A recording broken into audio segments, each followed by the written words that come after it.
오늘 주신 하나님 말씀은 구약 성경 출애굽기 18장 5절에서 12절까지 말씀입니다.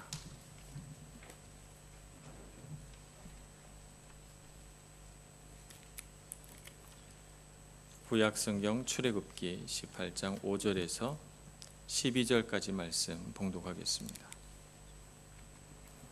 모세의 장인 이드로가 모세의 아들들과 그의 아내와 더불어 광야에 들어와 모세에게 이르니 곧 모세가 하나님의 산에 진친 곳이라. 그가 모세에게 말을 전하되 내 장인 나 이드로가 내 아내와 그와 함께한 그의 두 아들과 더불어 내게 왔노라. 모세가 나가서 그의 장인을 맞아 절하고 그에게 입맞추고 그들이 서로 문안하고 함께 장막에 들어가서 모세가 여호와께서 이스라엘을 위하여 바로와 애굽 사람에게 행하신 모든 일과 길에서 그들이 당한 모든 고난과 여호와께서 그들을 구원하신 일을 다 그 장인에게 말하매 이드로가 여호와께서 이스라엘에게 큰 은혜를 베푸사 애굽 사람의 손에서 구원하심을 기뻐하여 이드로가 이르되 여호와를 찬송하리로다. 너희를 애굽 사람의 손에서와 바로의 손에서 건져내시고 백성을 애굽 사람의 손 아래에서 건지셨도다. 이제 내가 알았도다. 여호와는 모든 신보다 크심으로 이스라엘에게 교만하게 행하는 그들을 이기셨도다 하고 모세의 장인 이드로가 번제물과 희생제물들을 하나님께 가져오매 아론과 이스라엘 모든 장로가 와서 장인의 모세의 장인과 함께 하나님 앞에서 떡을 먹으니라. 아멘. 찬양대의 찬양을 하나님 앞에 올려드리겠습니다.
아멘.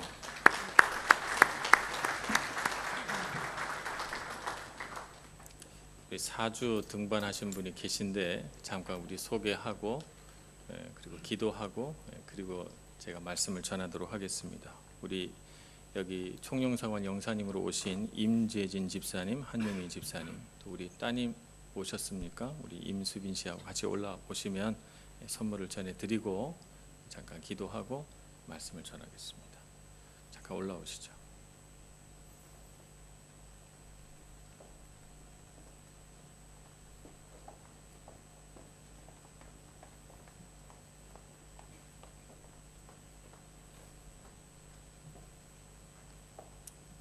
식구가 세 사람인데 선물이 하나네요.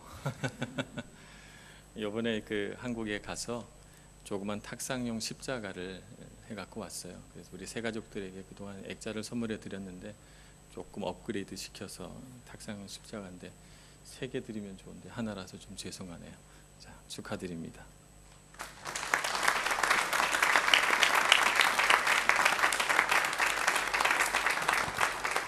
기도하겠습니다. 하나님 아버지, 주님께서 택하셔서 이 땅 가운데로 보내주신 우리 임재진 한유미 집사님 그리고 그 딸 임수빈 양을 하나님 두 손 위에 올려드립니다. 하나님이 가정에 복 내려 주셔서 이태리 땅을 살아가면서 외롭지 않게 해주시고 하나님 주신 풍성함을 맛보게 하여 주시옵소서. 주님 주신 능력이 있어서 많은 사람들을 즐겁게 하고 도와주고 또 그들 가운데 하나님의 말씀을 심어주는 능력 있는 축복의 통로가 되게 하여 주시옵시고 또 우리 교회 안에서 많은 유익을 누려 하나님을 믿는 기쁨과 은혜가 충만한 가정 되게 하여 주시옵소서. 저희들과 더불어 믿음의 사귐이 있기를 원합니다. 하나님의 사랑으로 서로를 위로하고 세워주는 저희들의 교제가 있게 하여 주시옵시고 우리 교회 안에서 하나님의 더 큰 은혜를 이 가정을 통해서 누리게 하여 주시옵소서. 하나님께서 그 삶을 견고한 믿음의 반석 위에 붙들어 주시기를 간절히 바라옵고 예수님의 이름으로 기도합니다. 아멘. 축하하며 우리 박수하겠습니다.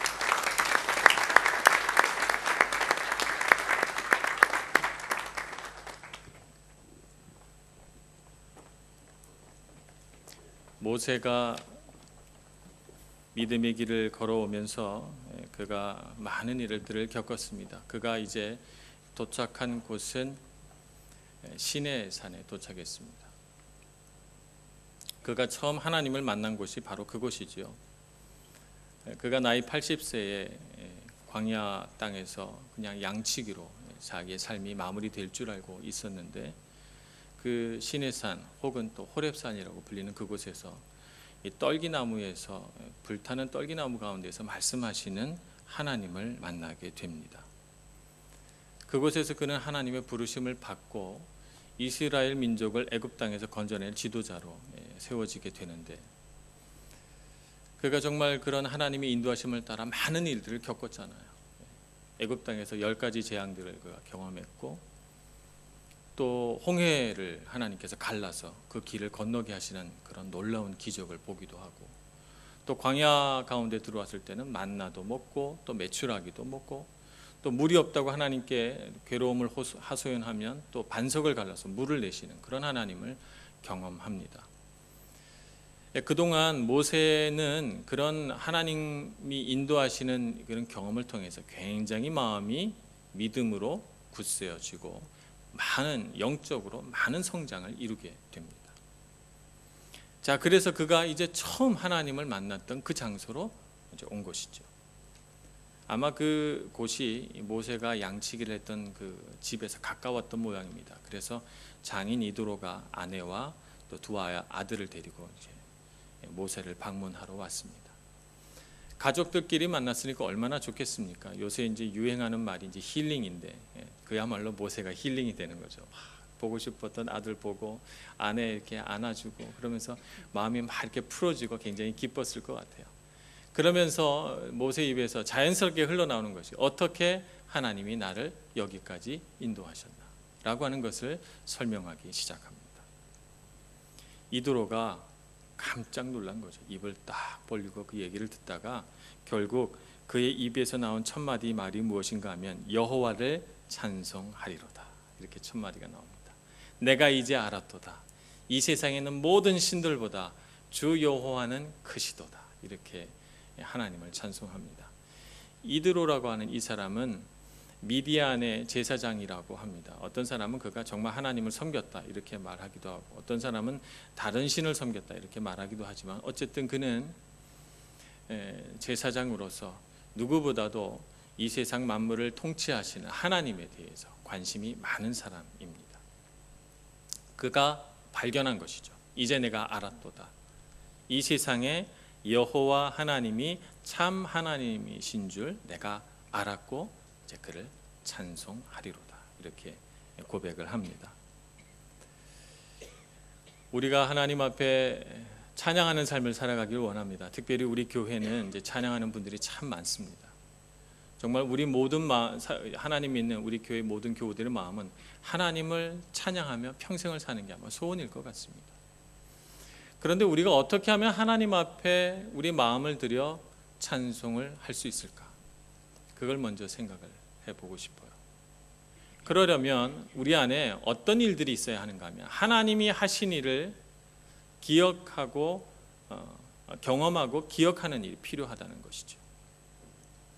하나님이 하시는 일을 내가 모르는데 어떻게 찬송이 되겠어요?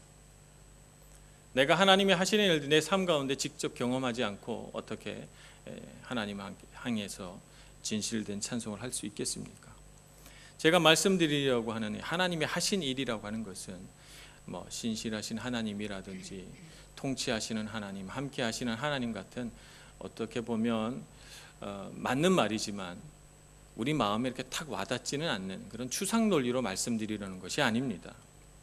실제로 우리 삶 가운데 어떻게 하나님께서 역사하셨는가를 알고 경험하고 그리고 그것을 고백하고 그게 찬양이 될 필요가 있다는 것입니다. 어떻게 이 세상에 만연해 있는 죽음의 권세 가운데 우리를 구원하셨는가?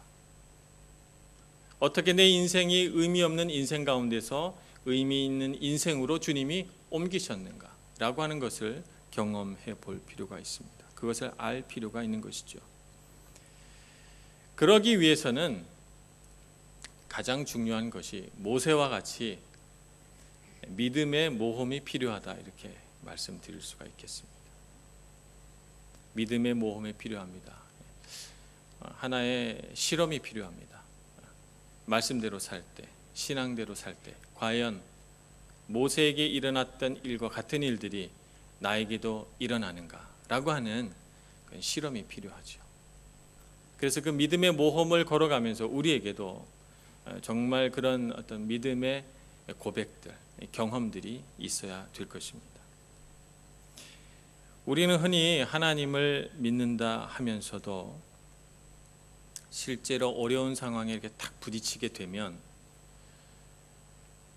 일반적인 경우에 자기 힘으로 어떻게든 그 어려움에서 헤어나려고 노력을 해봅니다.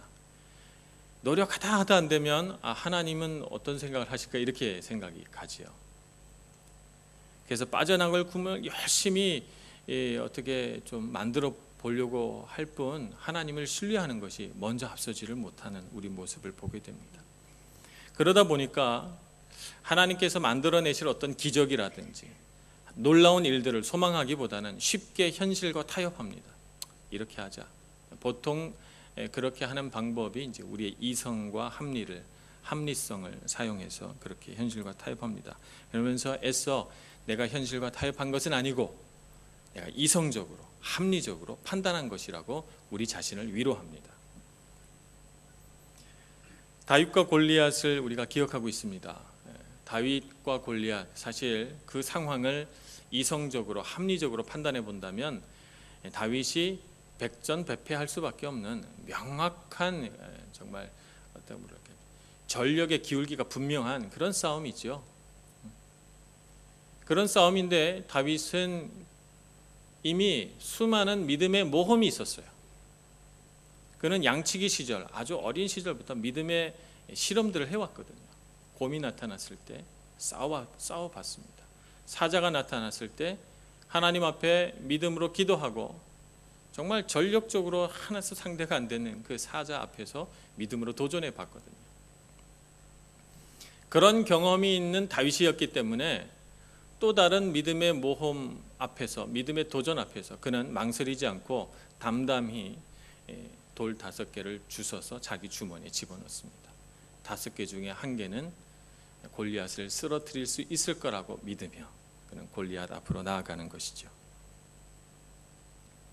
그런데 우리는 우리 삶 가운데 그런 골리앗이 나타날 때, 해결하기 어려운 문제라든지 불확실한 미래라든지 우리 앞에 정말 골리앗처럼 거대한 문제가 탁 나타나면 우리는 다윗과 같이 믿음의 모험을 가기보다는 이성과 합리를 사용해서 이 문제는 도저히 내가 해결할 수 없는 문제, 이 문제는 도저히 내가 넘어설 수 없는 그런 불가능한 문제라고 생각을 해서 물러섭니다. 그 상황에서 내가 도망칠 수밖에 없었다라고 하는 그런 여러 가지 변명들을 하면서 말이죠. 왜 우리는 믿음의 모험을 해보려고 하지 않습니까? 왜 우리는 하나님께서 불가능한 일 가운데 하나님의 역사를 일으켜내실 거라고 믿지를 못합니까? 지난 수요일날 우리 여자 제자반이 모여서 그 독후감을 서로 나눴어요. 그 책이 뭐냐면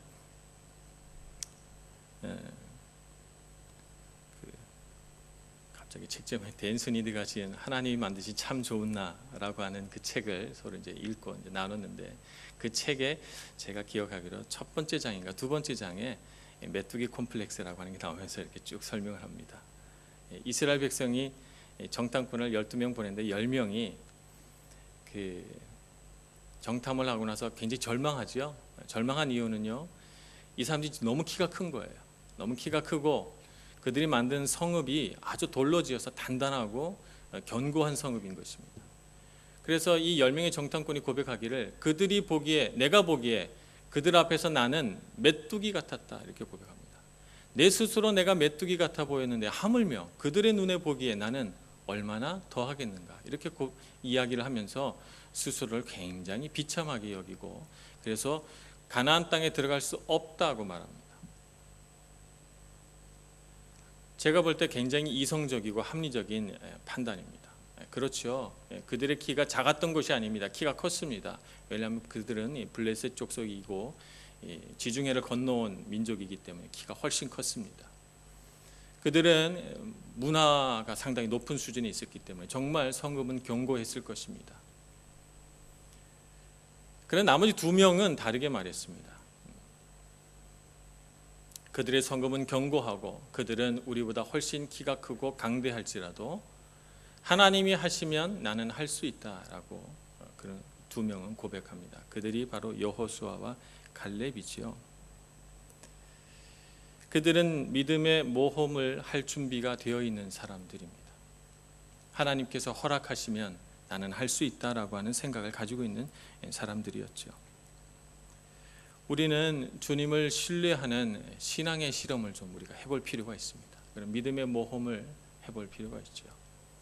우리 인생을 안전하게 이성적으로 합리적으로 판단해서 항상 안전한 길로 가다 보면 하나님께서 우리에게 역사하실 틈이 없어요.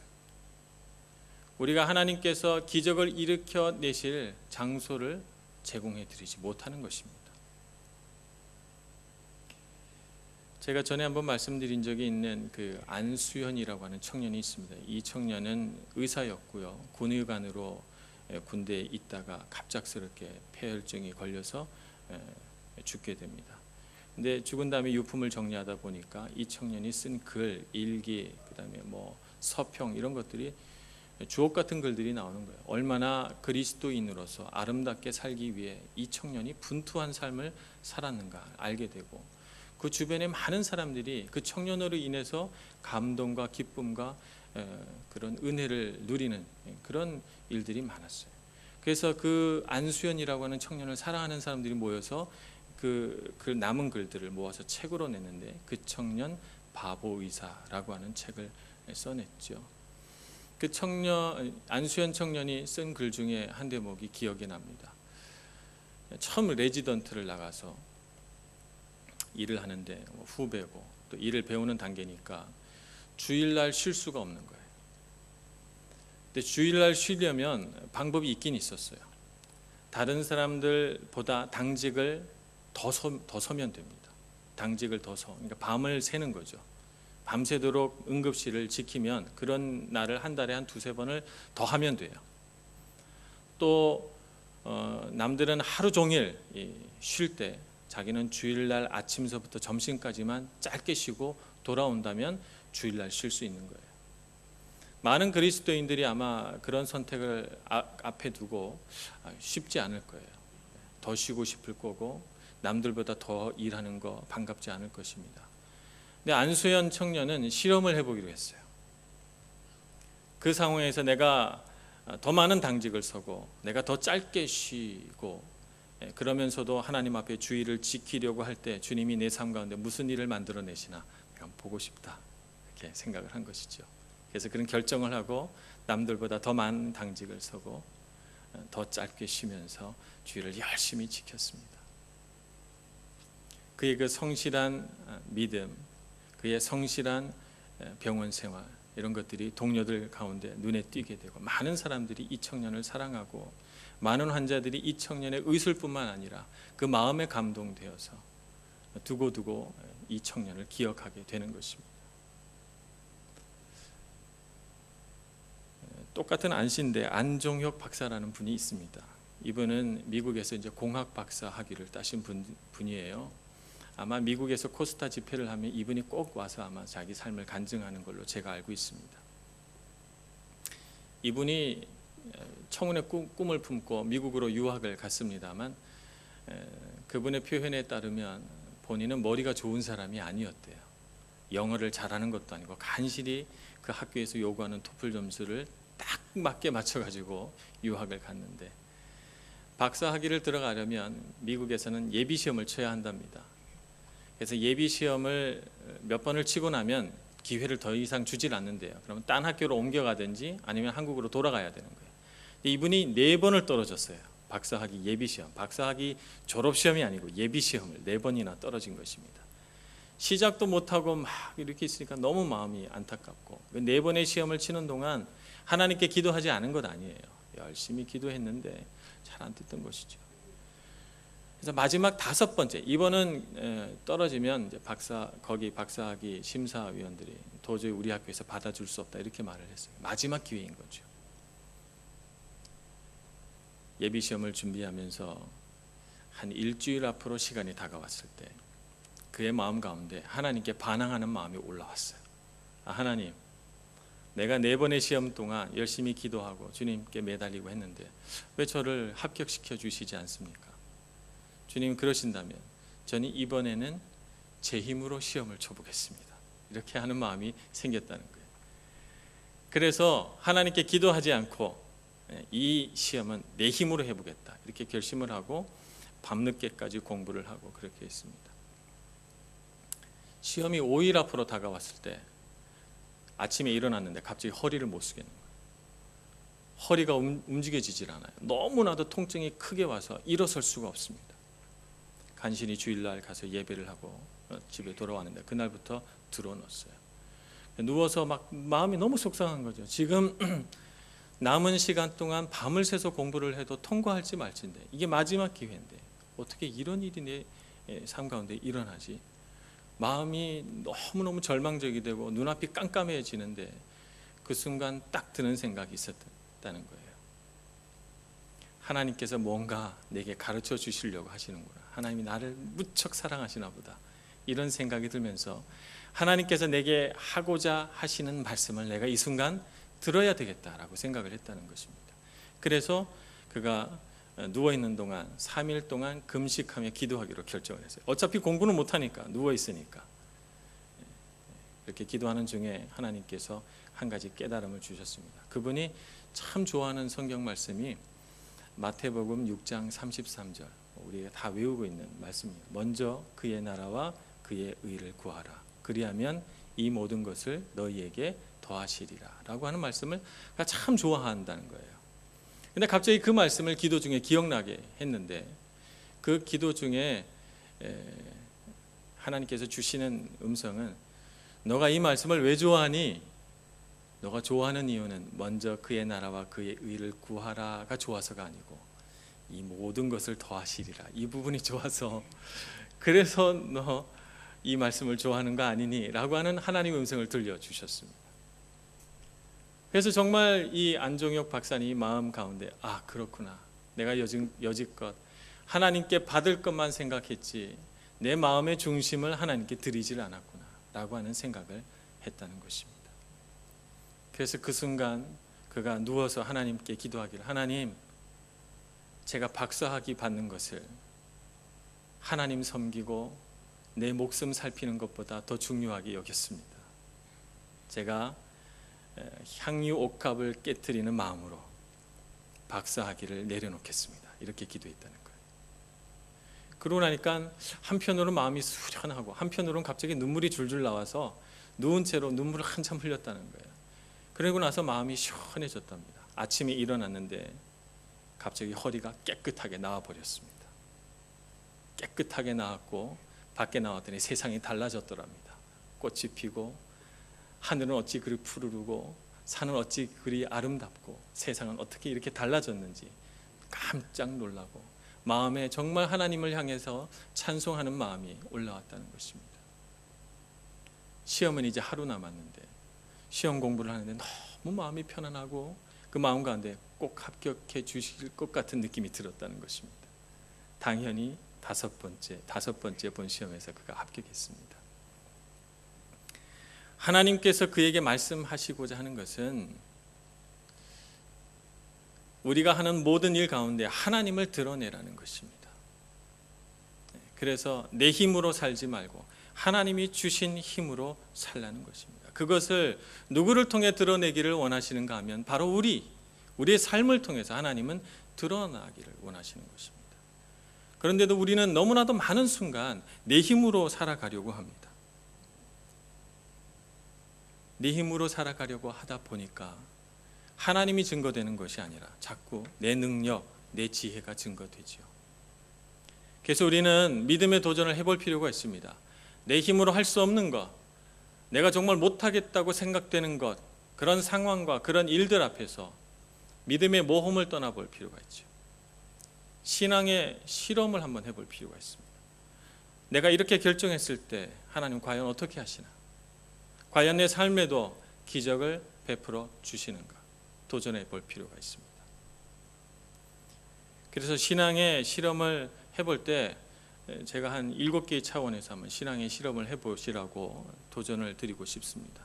첫째는 청교도적인 삶을 한번 도전해 보시기를 바랍니다. 우리 삶 가운데 정말 순결한 삶이 있을 수 있도록 절제하고 검소한 삶을 살아가면서 말씀 앞에서 훈련되기 위해 노력해 볼 필요가 있습니다. 선포하는 삶을 한번 도전해 보시기를 바랍니다.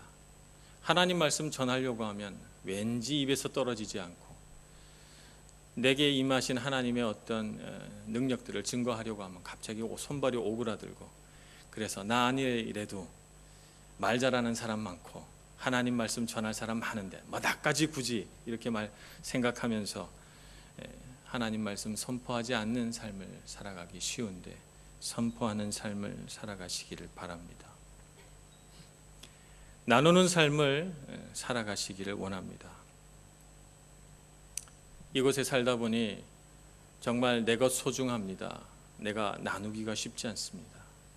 근데 내가 오늘 한 끼 먹을 밥, 그 밥을 나누어 먹고 내가 입은 옷을 또 나누어 입게 하고 감사한 마음으로 나누어 주고 감사한 마음으로 나누어 받고 그렇게 살아가면서 하나님께서 우리 공동체 가운데 어떻게 역사하시나 경험해 볼 필요가 있습니다. 용서하는 삶을 살아가야 합니다. 우리 마음속에 용서하지 못할 사람이 있어서는 안 되겠습니다. 용서하는 삶을 살아가야 돼요. 그래서 누구든지 마음 안에서 풀어놔 버려야 되는 것입니다. 회개하는 삶을 살아가야 합니다. 가슴을 칠 줄 알아야 돼요. 하나님 앞에 설 때 우리에게 나타나는 가장 놀라운 반응은 나는 죄인이구나 라고 하는 반응이지요. 마치 이사야 선지자가 하나님의 성전에서 주님을 바라봤을 때 주여 나는 망하게 되었도다. 나는 입술이 부정한 백성 가운데 있다라고 말하면서 자기의 마음을 치고 두드렸던 것처럼 우리 마음을 하나님 앞에 깨트려야 합니다. 깨트려서 하나님 나는 죄인입니다 라고 하는 고백이 있어야 되겠죠. 몸으로 드리는 제사를 드릴 수 있어야 합니다. 그것을 우리는 헌신이라고 부릅니다. 우리가 교회에 와서 쓰레기 하나 줍는 것, 예배당에 와서 의자에 줄 맞추는 것, 별것 아니래도 하나님 사랑하는 마음으로 한다면 그것은 몸으로 드리는 제사가 됩니다. 우리가 일상생활에서 정말 하나님 앞에 기도하는 마음으로 나에게 악한 말을 하는 사람을 축복하고 내가 선한 일에 힘쓰기 위해 세상 가운데서 내가 할 수 없다고 생각하는 일에 도전하면 그것은 우리 몸으로 드리는 제사가 됩니다. 정직한 삶을 살아가는 것 정말 우리가 필요한 일입니다. 남들은 거짓말하고 적당히 속이고 적당히 타협하고 살아가도 나는 정직하게 살기로 결정한다면 하나님께서 그 삶 가운데 복을 내려 주실 것입니다.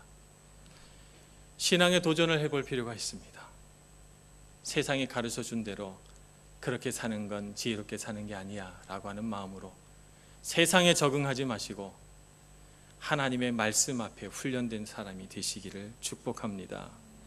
이런 믿음의 도전을 행하며 살아가면 우리 안에 고백할 것들이 많아집니다. 모세가 장인 이드로 앞에서 고백할 것들이 많아진 것처럼 하나님께서 이 순간 나를 어떻게 건지셨고 이 순간 나에게 어떻게 기적을 베푸셨고 이 순간 나로 하여금 어떻게 수렁에서 나를 건져내셨는지 증거할 수 있지요. 그것이 찬송이 되고 그것이 예배가 됩니다. 그렇게 될 수 있는 여러분들이 되시기를 축복합니다. 믿음의 도전을 해보시고 믿음의 모험을 떠나보시기를 바랍니다. 오늘 이 땅은 우리가 그렇게 하나님 앞에서 믿음의 모험을 떠나기에 좋은 장소입니다. 그래서 믿음의 굳센 용사로 자라나시고 정말 하나님 앞에 예배 드릴 때마다 찬송할 것들이 많아, 정말 많아서 입술로 반복적으로 드리는 찬양이 아니라 가슴에서 감격으로 우러나오는 그런 찬양을 하나님 앞에 드릴 수 있는 저와 여러분 모두가 되기를 간절히 축원합니다. 기도하겠습니다.